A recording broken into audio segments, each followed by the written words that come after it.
We've got female, and then we've got this thing, woman, that a person can be successfully made to be, right? So instead of going along with the feminists' plan of gender abolitionism, trans activism came in, seized these categories that people had previously been forced into by socialization, and then insisted on this way less ambitious goal than gender abolitionism, which is that, no, it should be voluntary which of the tiny constraining boxes a person is forced into on the basis of their sex. So don't worry about the big feminist dream of gender abolitionism undoing the social construction. Rather, let's keep this woman category and man category around, but let's just let people choose which one they want. Let's talk about your book. Gender. Let's talk about me. Yeah, let's talk about your book. You, because you're the star of the show. My book. That stuff out there. No. You. Well, perhaps we can start with what is gender critical feminism? What is it? Yes. So I give a very simple definition, which I think will sound just completely banal and obvious to anyone that's not in the weeds of this fight. I think gender critical feminism is the view that women are a sex caste. Full stop. So that has two bits. Yeah. The sex bit, right? Women are not a gender identity caste. They're not a femininity caste. They're not a whatever the fuck gender is, which we can fight about, caste. There's just female people, half the population of the entire world. That's a fact they all have in common, their sex. That's the defining feature when you have these groups built on shared features like race or like religion. For feminism, it's femaleness.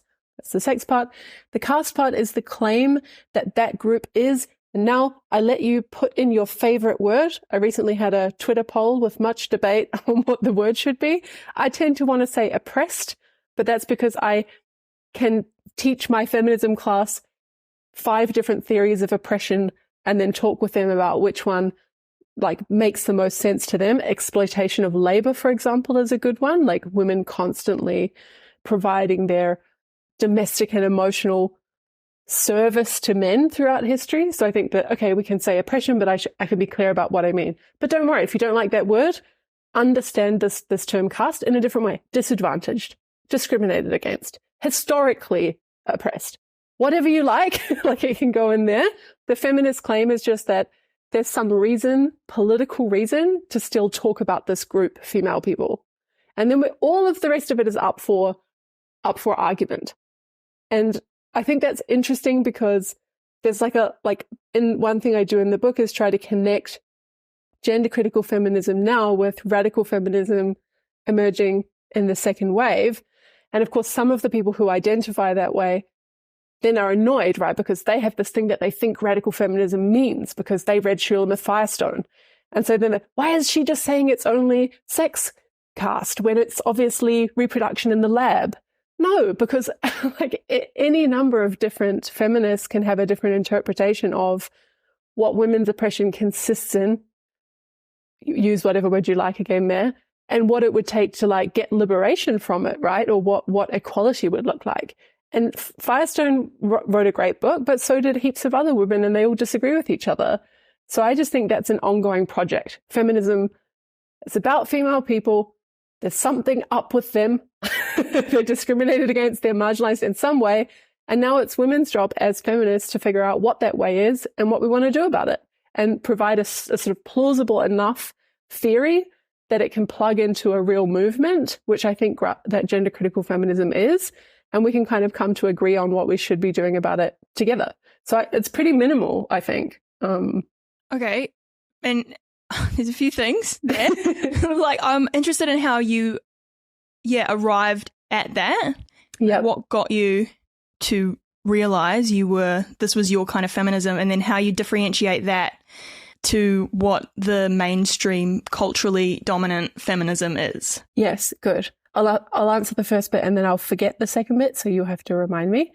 So when I started doing my research for the book, I knew I wanted to write about this new movement. Like it's already got a name, Gender-Critical Feminism. Women have already started organizing around it. I'm already on Twitter, connected up with loads of them. There's the Gender Recognition Act consultation going on in the UK in 2018, right? So I know what I want to talk about. What is this thing? What is the movement? Does it have a theory? What's its history if it has one, right? So that was my sort of plan. I'm going to write the book, the first book, I thought, about the theory of it, not just some issues that we're pursuing, but really like what is this thing and how does it relate to other forms of feminism if it does? And one thing I found really interesting was that like you could not anywhere, there were a lot of women kind of making this connection or calling themselves radical feminists interchangeably with gender critical feminists or pointing back to radical feminist texts, but nowhere could you even get a good grip on what that thing was. Like, there's maybe 3 introductory books that have like somewhat bad overviews of what radical feminism might be. And all you can actually do is just read all of the books or articles or magazine pieces by all of the women who called themselves radical feminists, and then try to figure out if they have anything in common. So that's what I did. And that's what led me to this super simple reductionist definition, right? So rather than saying, oh, it's this view about, you know, the sexes standing in a certain hierarchy and, you know, whatever, having like a much more detailed version that agrees with one specific woman who called herself that, I just ended up thinking, no, these are all really different answers to the same question. The question is like, in what way are women oppressed or disadvantaged or worse off? Like, what's their problem? And then all of these other things that people are writing, reproduction in the lab, abolition of sex, a certain sort of utopia with a commune where we raise children together, spirituality, witchcraft, whatever. All these ideas, they're all just solutions to this common problem that we're all trying to figure out. So I ended up just thinking, all of that, like it's not what the feminism is. It's all just people chucking cool ideas out that other people can play with or take up or expand on. But none of that is like the core of the stuff. The core of the stuff is just female people are, subordinated, disadvantaged, whatever, in what ways. And then we still have to figure it out. It's an ongoing project. And I think that project got sidetracked by third wave intersectional liberal feminism.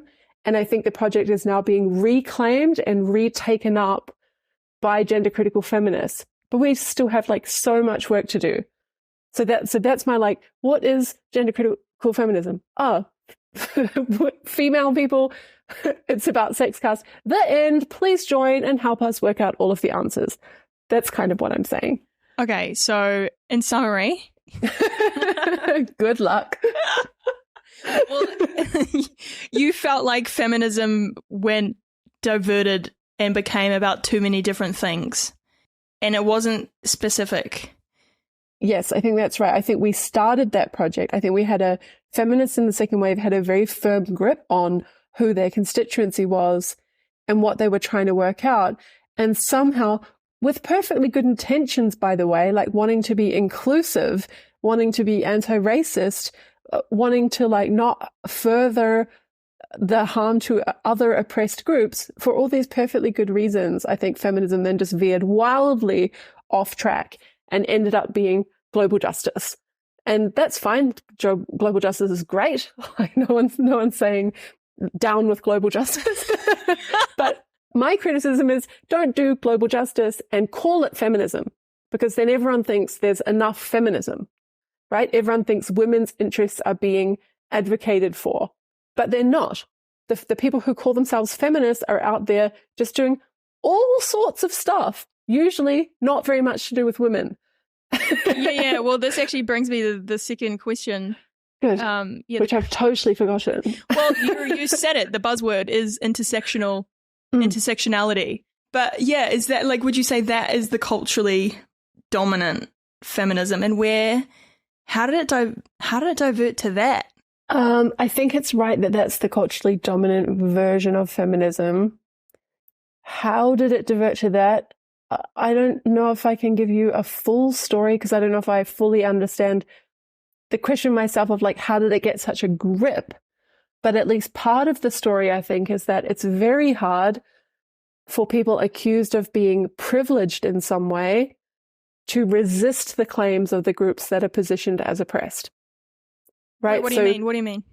So what I mean is, like, if you're a white woman doing feminism and you've been accused fairly, by the way, of not having enough like knowledge or sensitivity around the ways that women of color are impacted or what their experiences are, or even of being racist, maybe let's say like inadvertently and kind of like unknowingly, but making the feminist group unpleasant for women of color through some of your behavior. If you've been accused of those things, you'd have to have a lot of like ovaries of steel, right? To just be, well, hang on a minute. I'm just going to think these claims through.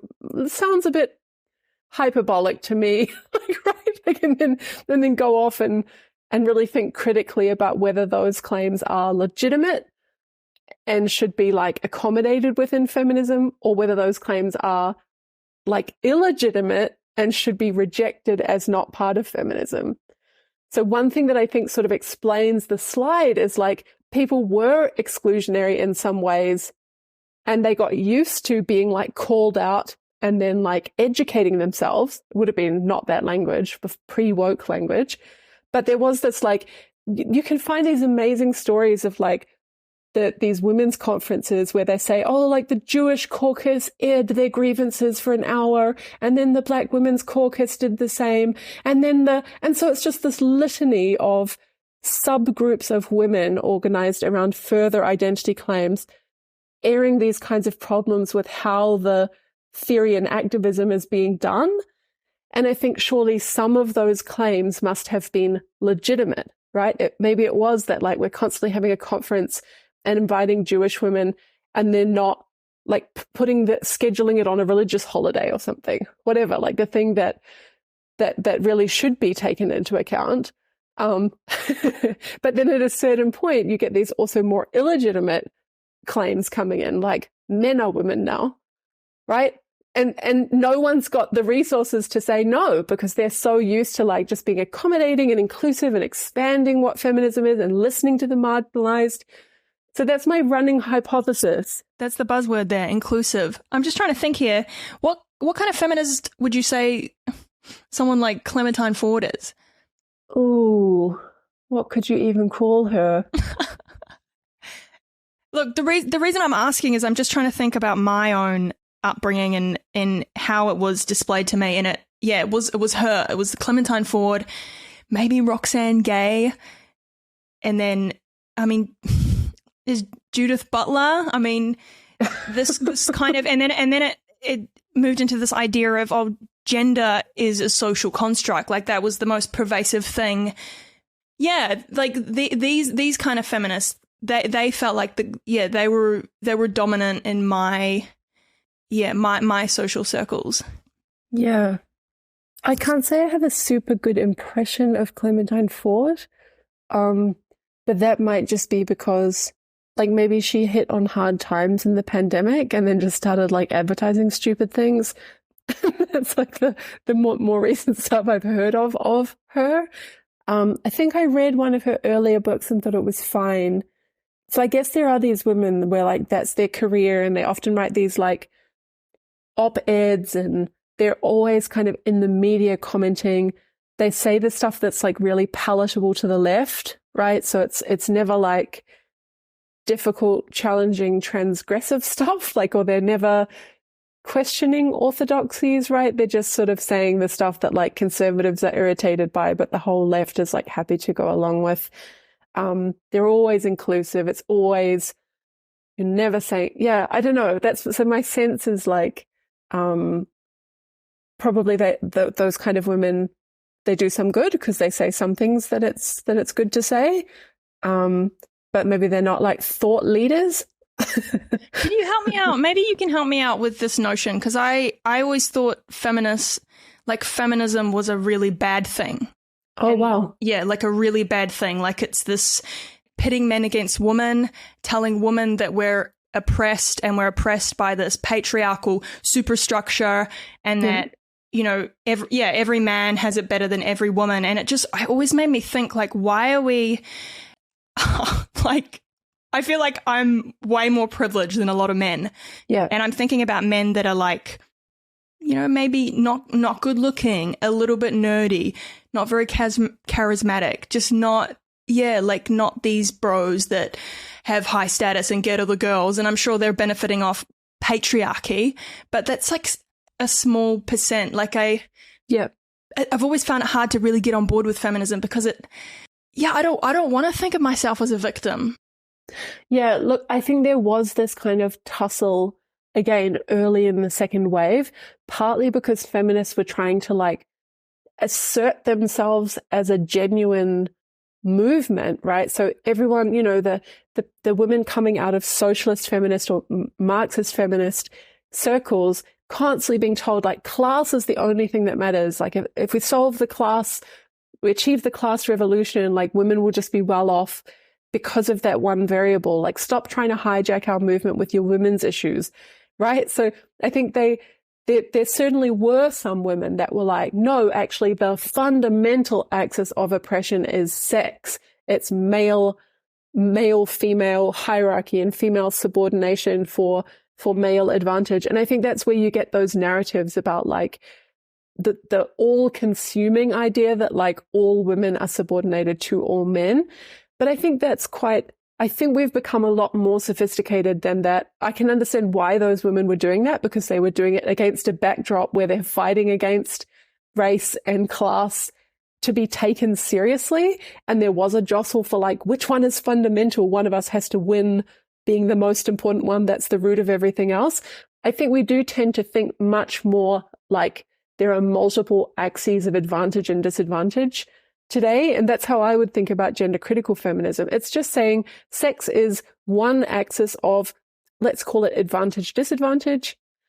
And it's something that we might want to talk about, even if we also then eventually have to go out and like put it together with other analyses, like analyses about racism or analyses about all sorts of things that don't even feature in the intersectional lexicon, right? Like people who have experienced child abuse and not. That's not an identity category, but it's something that can really affect how people's lives go.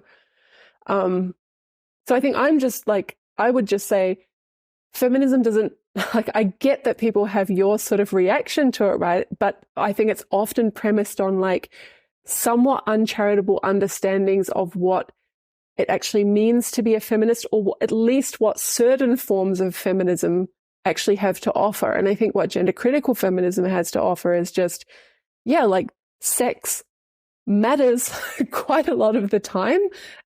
It certainly matters in lots of these circumstances where it's being like challenged or erased now. Feminist analysis can be really helpful, like analysis of pornography or of, culture around casual sex, for example, or consent. So we sometimes need those analyses. Nothing in there says you have to be committed to this idea of like patriarchy as a kind of conspiracy theory, or the idea that no black man is ever worse off than you, Well, what I relate to is what you're saying about sex. Like we are, like I understand that, that disadvantage. Like I can't, there are certain things that I wouldn't do. Yeah. Yeah. The things that happen to women because of our sex are different, and we always have to be aware of that. I think maybe carry on, go. No, I was just going to say, I think that's right. And I think we have to fight for that, because I've just noticed there's this real disrespect of, like, people are willing to respect race and class, I think, too, to some extent, like that those are genuine experiences that people in those groups have had, and racism really matters and is real. But people are just handing away women and these kind of concepts of sexism and misogyny, right? They're just handing them away. And I think we still need them. So like you're saying, these things just do matter in some important circumstances for how our lives go. And we need the concepts to talk about them, and we need the theory to to work that stuff out. Like, what is pornography hate propaganda against women? I think maybe. And I think we need the feminists like working on that to like shed some light on it and tell us about that stuff as like the sorts of harms that it is or what it's doing to people. That is feminist work, and it's work that we would lose something if we didn't have that. Totally. I want to move on now to, I'm just wondering how do we start this? Gender. Maybe we can start with gender and then we can move on to gender as a social construct. What does that mean to you, or what would you say that means? Gender is a social construct. I think I would understand that to mean we make a sex-gender distinction. So female is the sex and femininity. We can go back to, there's another thing to say there, but I'll just call it femininity rather than woman for now. And then I would say the idea that gender is a social construct is the idea that female people on the basis of their sex have been shaped into femininity. So we together as a human race, but you might want to narrow it down to like certain cultural communities and traditions. We have like imposed ideas about femininity or what it means to be a girl or woman onto female people. And we've done the same with masculinity onto male people. But some of us deviate, right? And some of us deviate, yeah, because the imposition of social stuff onto people is not always fully successful. And some people don't care so much about social norms. And some people are, they kind of go their own way. So yeah, I think the broad theory is just like, yeah, we like raise children, the parenting goes a certain way and teaching goes a certain way and movies show certain sorts of roles and whatever. But you can still expect to have more or less divergence from those norms or scripts or whatever else. Yeah, I always just thought when people were saying gender as a social construct, they started to blur the lines between the sexes. Like it was about sort of eliminating sex differences altogether. Well, I think you're right to have that impulse. I think there's a really interesting question there of what counts as gender. So when we say gender is a social construct, of course we have to make a choice. I think it's easier if you go back to like the 50s or the Victorian era, and because your people look so different, right? Your men and your women, it's way easier to see the socialization into gender roles just showing up aesthetically, like your Victorian woman in her stupid huge skirts and the man in his suit, or your 50s like wiggle dress, beautiful hair, eyeliner, whatever, and your man in his suit. So I think the thought is like, all this stuff, at least that stuff you can see, that like man takes up space and woman minimizes herself, and man the loud mansplaining interrupter and woman the giggler, whatever like these things are, that stuff is the stuff we're saying has been socially constructed, and we want to like free people from, just so they can both be fully human in whatever ways suit them or they would find appealing. But that leaves open an argument about how much of that stuff that we think is gender, or we might like of all the stuff that you can just sort of see those differences between men and women, which stuff is sex? Yeah. Or which stuff is like innate and biological and kind of more or less determined, and which stuff is the stuff that was socially constructed? You've made me think about gender. I mean, it has like 5 definitions, right? Yeah. I was thinking about it today. I'm like, hey, gender. I mean, I'm so sure for most people, it's just interchangeable with biological sex. Like it's just the same Absolutely. thing. Yes. Gender, male or female, like what's your gender? And then I think the second one, which is close to that, is linguistically, we changed the word because sex is, means sexual intercourse. So they wanted to use gender. A euphemism for sex. Yes. What's the third? Yeah, the third one, social cultural role. Yep. And then it goes on to how you feel in terms of your masculinity and femininity. Yep. And then it goes on to how you feel regardless of your sex, like just like a soul. Yeah. But I sort of, yeah, sorry. No. But were you finished? Well, I was just going to say, because I think there's the thing that I said I would come back to, I think is relevant here, which is that the way I just described it to you, like you said, what does it mean to say gender is socially constructed? And I said, there's female people and it's their femininity that they've been socialized into that. Like, why would you wear a skirt, or why would you do your makeup, or why do you take up less space? That's all learned behaviors. But what I could have said, and what I think some of the gender studies people would say, is that female person was socialized to be a woman. So they would use that word as a success term. So the female, made feminine, is called woman. And that move, Simone de Beauvoir made that move, by the way, in her very famous line, like, woman, I'm going to slightly misquote it, which is hilarious, but, you know, one is not born but becomes woman. That means the female person is born female, and it's the social construction, it's the socialization, it's the imposition of norms and expectations, it's the response of all of her family and peers throughout her life that shapes her and makes her into this feminine creature that we call woman. That step where we used woman as a success term is, I think, what eventually allowed, and this is, Kathleen Stock has a great discussion of this that's taking like 5 years to get published, but it's great. It'll be great when it arrives. She's sort of explaining. Can't wait to read her book. I know. This success term move got decoupled. Right. So part of making the sex gender distinction that the feminists made, they wanted to free female people to be whatever they wanted to be. Right. So they say gender abolitionism. We should just have female people, but stop forcing them into these stupid pink purple boxes or whatever. Stop it.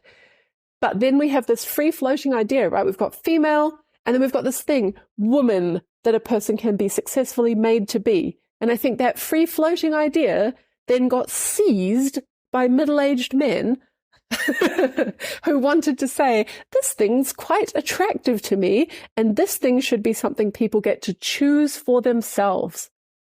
Right? So instead of going along with the feminists' plan of gender abolitionism, trans activism came in, seized these categories that people had previously been forced into by socialization, and then insisted on this way less ambitious goal than gender abolitionism, which is that, no, it should be voluntary which of the tiny constraining boxes a person is forced into on the basis of their sex. So don't worry about the big feminist dream of gender abolitionism, undoing the social construction. Rather, let's keep this woman category and man category around, but let's just let people choose which one they want. But this is all concept and theory. Like, it was. Well, yeah, but I don't say, you know, I met a nice female today. Like, I say woman, and I'm meaning a biological woman. Yeah. And yet, trans activists have managed to get so much uptake for the idea that trans women are women, that gender should be self-determined. So I think they have succeeded in wresting away this kind of idea that woman is this, like, yeah, it's a success term. It's a thing that if you just sort of perform it successfully enough, a man could also be made feminine by his own making, not by society's, by his own making. He could choose that. I can understand where all this comes from now, because if you're gonna think I'm a woman because I can relate to femininity. Totally. Or I don't relate to masculinity. I interviewed a trans woman who I was friends with at the time for my feminism course the first time it ran. And it was striking the way that she talked about disidentification with masculinity. Nothing that she said was about why she is a woman. It was all about why she is absolutely certain that she is not a man. And I just thought that was really revealing too, in a way, because it's like, absolutely you can understand if you have this kind of norms and expectations you don't relate to as a younger boy, right? That you're going to You want to repudiate those. You want the freedom not to be this thing that you're being kind of forced to be by society. You don't want to be risking getting into fights at school. Like, that's unappealing. You want to be with the girls doing the eyeliner and just being like slightly bitchy. Like, that's your biggest problem in high school or whatever. Right? Of course. But the feminist analysis would be, none of us should be being forced to be a certain way on the basis of our sex. This is stupid. But the trans response is, I should be allowed to go with the girls. But we already got there. Like, we got where? Well, society, I felt like we got to a point where, women were able to do boy things, quote unquote, and men were able to do girl things. Yeah. More so than any other society, maybe pre-colonial, society was like, I don't know, but like, it just feels like in the West, like, we're so free to do whatever the fuck we want.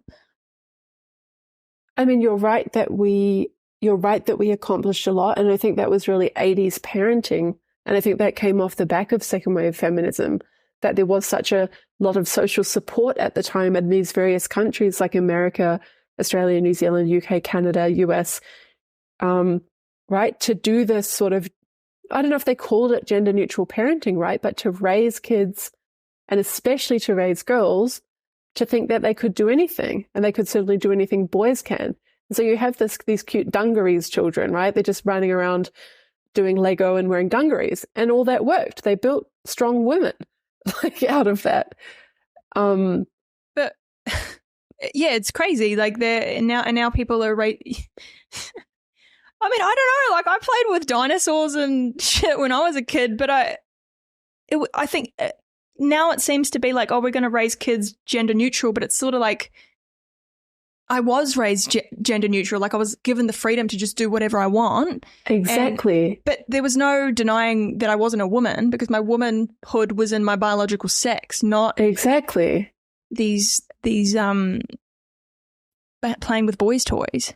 Exactly. And the thought is, which of these two visions, that's what I want to ask, which of these two visions is more liberating? I was raised just like you were, right? And I feel like I had so many opportunities. I never was conscious of my sex or sexism until I was like in my 30s. I never had an issue. Everyone helped me. Like, I honestly, and so which is better, to like, kids know what sex they are, but they're told they can do anything they want to be. They can be anything they want to be. They can do anything they want to do. Or we pretend that they're babies until they're old enough to decide which of the pretty pink lady or the tough blue boy they identify with more. That is such a limiting, all that's doing is postponing which of the two stupid narrow categories you want to belong to when you're old enough to choose. So all that has done is introduced voluntarism rather than coercion into a social system with two categories. It just makes me, something just popped into my head. Yeah, there's actually, if there's no restriction, there's no freedom. Yes. Like, if you have a limit, the tighter the structure, the greater the freedom. Does that make sense? Like, there has to be restrictions for you to be free. Ooh, I don't know where I'm going with this. I'm not sure either. I mean, I think it's certainly right that there are unavoidable constraints and that your freedom works from them. So I would want to say, like, yeah, I actually think you probably have essential properties as you have those parents. Those are just your parents. Nothing you can do about that. You can cut ties, but you can't change who your parents are. And you have your sort of race and ethnicity, because that comes from your parents, and you have your sex because that was determined at conception. Okay, now your freedom is the freedom of that person, like with that person, to decide what to do with that life.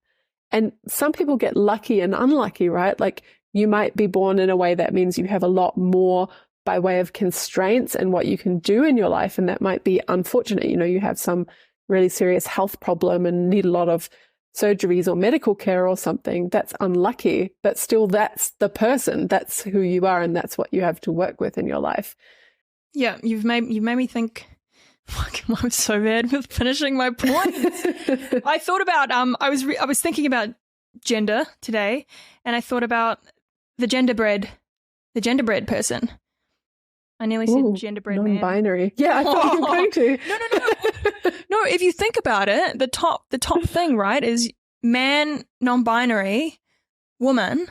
But I thought about it today. I was reading it and I was like, oh my God, it's gender identity, how you think about yourself in your head. And I thought about it and I was like, yeah, I totally think of myself as a dude. And then sometimes I think of myself as a girl. And I'm like, I had this realization that technically, if we apply this to my identity, I'm technically non-binary. Wow. Congratulations. Yeah. And coming out. This is my coming out story.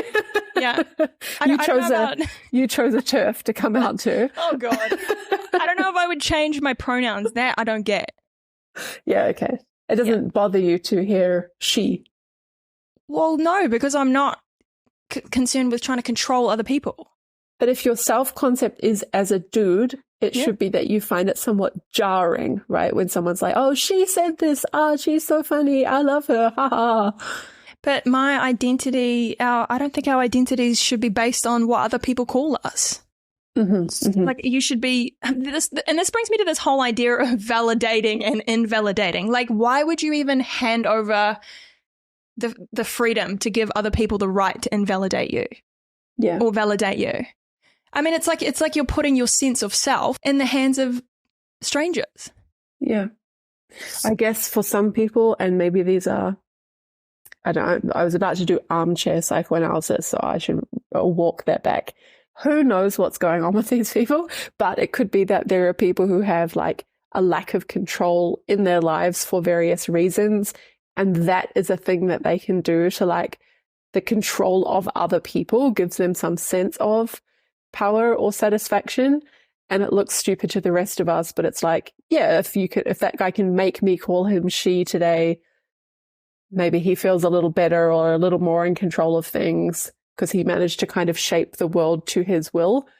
And I could tell you a story where that goes badly and well, right? Like if that's an unwell person, maybe we don't mind so much giving them that sense of power. If that's a maniac, you kind of want to resist, right? Because it's like, I'm not here to feed that project. And I think maybe that's one of the things gender critical feminists get in a bit of trouble for, right? Because we're so sometimes focused on the maniacs that we don't like think that much about the like really seriously suffering person who probably just needs a little concession, right? Like we're not focused on that person because we're focused on the worst of them. So yeah, I don't know. I like being polite to people, but I think I want to live in reality. Yeah. How do you feel in terms of your gender? Like if you were to relate all this to you?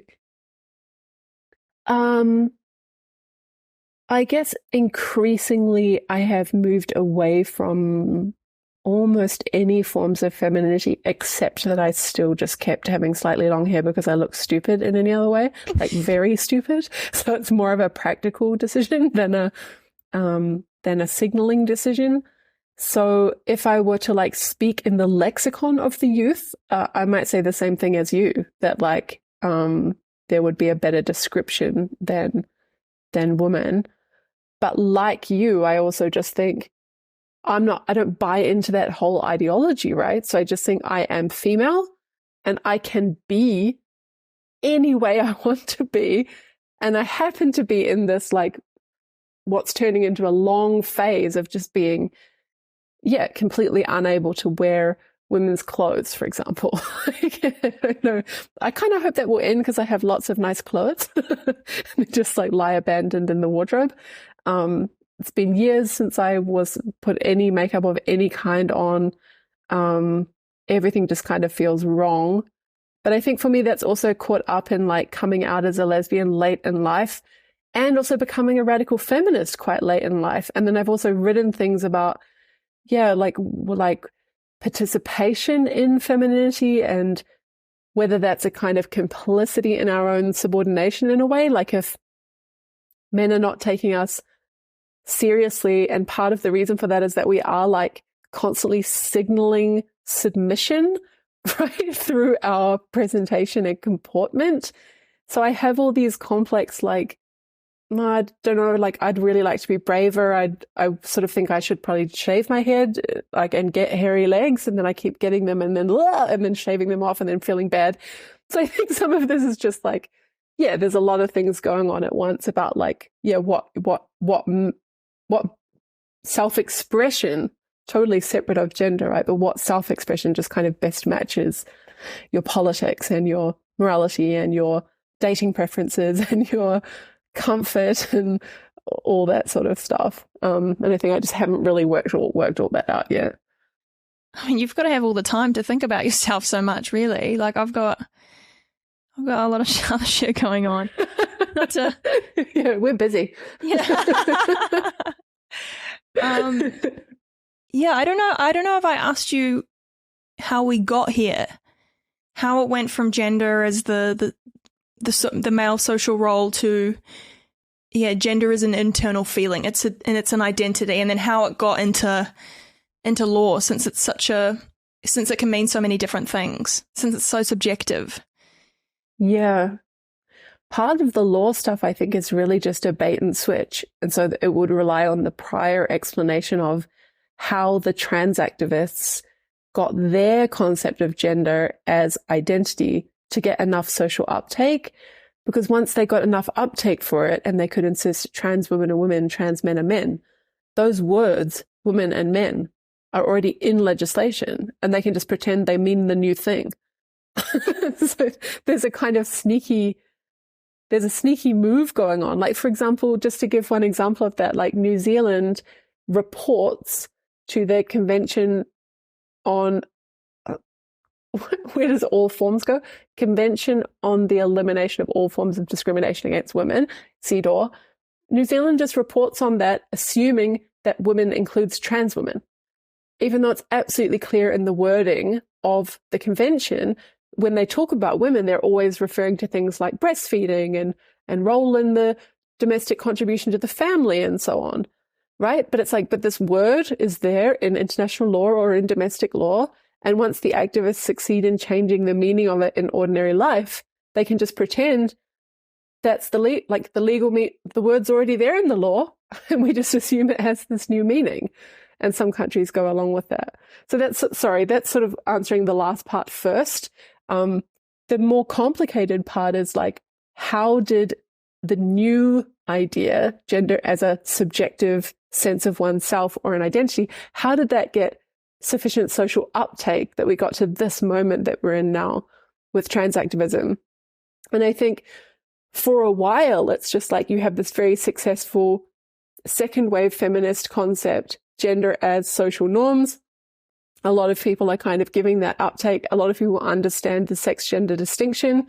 And then I think around the 90s, you have this emergence of certain, like, important books by trans women. So Sandy Stone's book is one example. And then Julia Serrano's book that is sort of pushing this idea of voluntarism about gender and sort of like self-determined curating your own sense of yourself. And those two things are then just in the public sphere vying for supremacy, right? Is gender norms? Is gender socially constructed or socialized? Or is it this kind of identity that should be available to people to choose for themselves? Is the solution abolition, or is the solution voluntarism? And I think somehow maybe this is tied into the more success feminism has, right? So then the public concern for women drops down. Oh, they've won their stuff now. Like, they don't really need, they're sort of successful. Oh, but the new minority, poor them, trans people, right? And so I think the more that they became like the new fashionable minority, the more public sympathy there was for their claims. And then you have this shift, like, oh, well, the thing that they're asking for is that gender is an identity and trans women are women and they need certain legal and social accommodations as their identified gender. And so public support sort of shifts their way. And I think that really got locked in after gay marriage was won, right? Because then you have these organizations that need a job. And so they take up trans activism. And so you have this perfect moral storm where everything comes together. And now virtually none of my students even know from what I can tell, that gender ever was anything other than identity. So I have to just teach the whole feminism from scratch because they're just so used to seeing whatever TikTok, people talking about trans stuff, people being known by that's their central concept of gender is identity, I think. Yeah, and I suppose this moves us into your main shtick, which is the conflict. You talk about the your shtick. Yeah. What you're most known for, what people target you for. Right? TERF stuff, yeah. Yeah. I don't know. I guess I'm wondering where you see all this going, and I was thinking about it. You're obviously familiar with the Her social app. I mean, look, I had a look. I downloaded it. I was like, what's going on here? I mean, a lot of dudes here. Yeah. I mean, it's predominantly, man, it's fucking weird. I don't know. I just wonder. It's like, are people just getting riled up over this because it's this new culture war, right? Trans, it's this new culture war. And it does kind of make sense. Like, lesbians should have a space. There's not really any lesbian places anymore, not even like bars and stuff, right? Yeah. But I don't know, surely if you're on an app, you'll just, what is it, left or right? Oh, I think right is yes and left is no. You would just swipe no, right? Or is it like is it the principle behind it? I like that you wanted to work out which of left or right, but then you didn't use it. So then you just swipe no. After all that work. No, I should have said that to begin with. Cutting. Yeah. I don't know.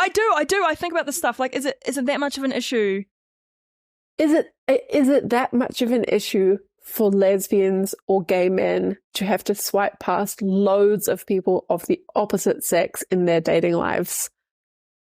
Is that the question? Well, you swipe no to ugly people. Yeah, ugly people. I don't know, whatever you're into, what kind of chicks you know who don't fit your specific mold of what you want, you'll swipe no to anyway. So what's I don't know, what's a few men? What's a few men?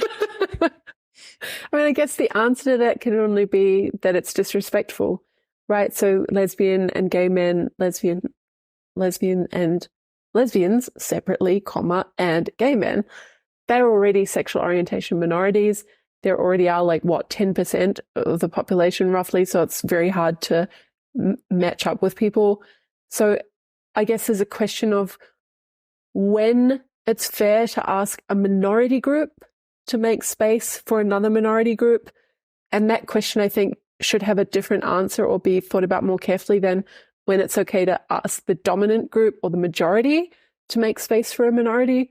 So of course it's fine for Tinder, but I do think when it comes to, lesbian and gay dating, because they're already existing minorities, I'm not sure that it's fair to ask them to pretend not to be what they are to make another minority group more comfortable.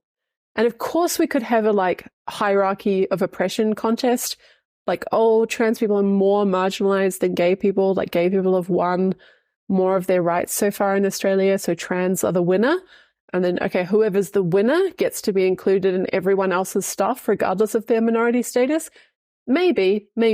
I'm sure I could be argued into that position, and then every single minority group has to make these concessions to accommodate whoever happens to be the worst off at the time.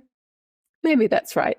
But I feel as a lesbian, there's something very offensive about the app, especially in the case of Her.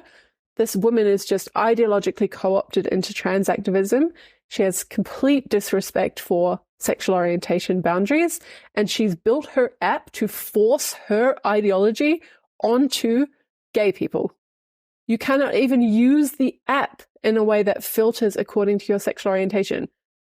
And I think that is that's something really disrespectful and shit and homophobic about that. I found myself Googling her because I was trying to figure out if she's even a lesbian. Anyway, Is she? Fuck, I mean, you would think so, but then maybe not because I was thinking not, yeah. Because I was thinking only someone who isn't who Would kind of do did that as, yeah, exactly. Like only you had to have that level of disrespect. It's just absolutely insane. But then again, you know, ContraPoint said in her most recent video that she has a cis lesbian girlfriend. And so it's like, who the fuck are these lesbians dating these men with penises and completely like selling out every other lesbian now? Oh, therefore, all the other lesbians could just date men if they were inclusive enough. That's the message that it sends. So it's like, so maybe this woman that runs the Her app actually is just one of those doormat lesbians that thinks inclusivity trumps your actual preferences. Like, I don't know. I find it hard to believe, but then so many women are these sort of like spineless. They do just do inclusivity or whatever they're told. They want to be on the right side and do the right thing. So maybe there are loads of lesbians like that. Yeah, or maybe they're bi. What fake calling themselves like that? Nah, or were they confused? Nah, if you're bi, you're attracted to both sexes, right? So no, I know, but it's the idea that they've thought they were lesbians and they've called themselves lesbians, but they didn't know they were bi until they met a trans woman.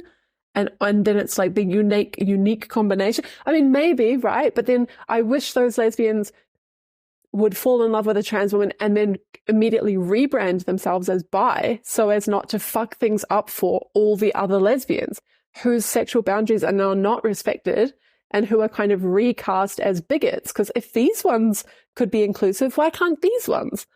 Right? So I just think it's like, I don't know. I'm interested to see where all this goes, and I'm wondering if it will backfire or regress, like gay rights.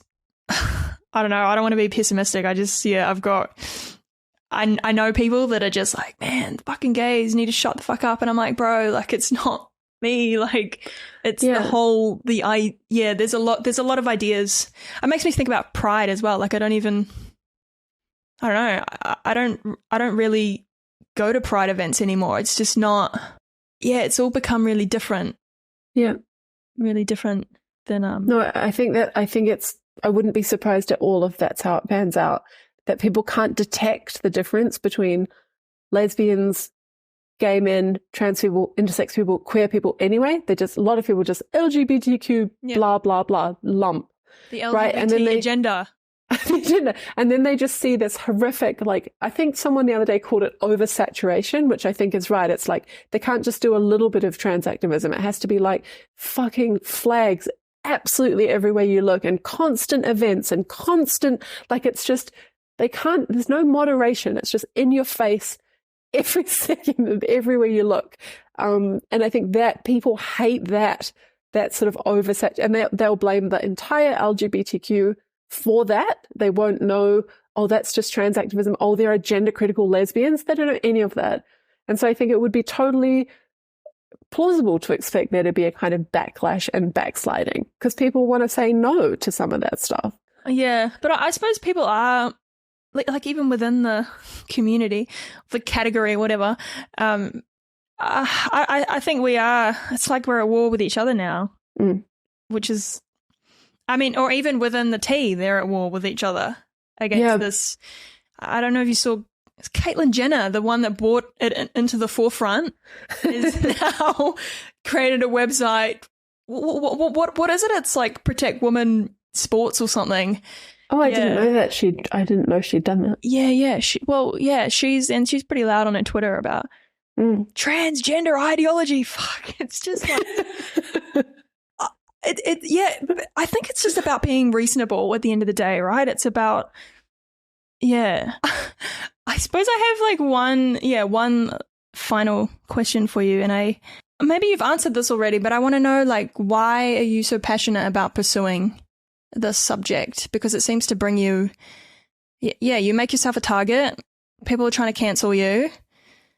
Like, what? Yeah, you're putting yourself right in the firing line, and I'm just like, you've talked about like what makes you passionate about this, but I suppose why?